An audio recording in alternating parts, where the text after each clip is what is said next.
Hi friends, ఈరోజు మనకి film న్యూస్లో హాట్ టాపిక్గా మారినటువంటి నందమూరి బాలకృష్ణ యొక్క రెమ్యునరేషన్.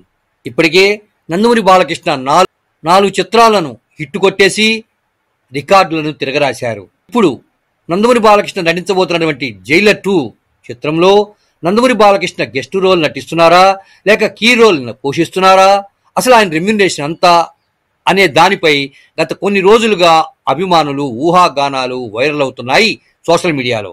అయితే సినీ వర్గాల ద్వారా ఫిలిం నగర్లో వినిపిస్తున్న వార్తలను బట్టి జైలర్ 2 కోసం నందమూరి బాలకృష్ణ కేవలం 20 రోజులు డేట్స్ కేటాయించినట్లు వార్తలు వచ్చేశాయి. అంతేకాదు, ఈ చిత్రంకు భారీ మొత్తంలో రెమ్యునరేషన్ కూడా ఛార్జీ చేయబోతున్నాడు మన నందమూరి నరసింహం.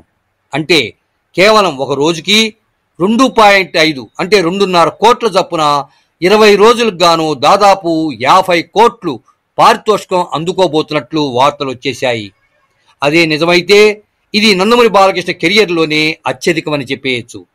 నందమూరి బాలకృష్ణ తన సినిమాలకు ఏనాడు భారీ మొత్తంలో రెమ్యునరేషన్ ఛార్జీ చేయలేదు. ఇప్పటికీ ఆయన పారితోషికం 20 నుంచి 30 కోట్ల మధ్యలోనే ఉంది. ఇప్పుడు జైలర్ 2లో గెస్ట్ రోల్ కోసమే ఈ స్థాయిలో వసూలు చేస్తే మాత్రం అది రికార్డే అని చెప్పేయాలి.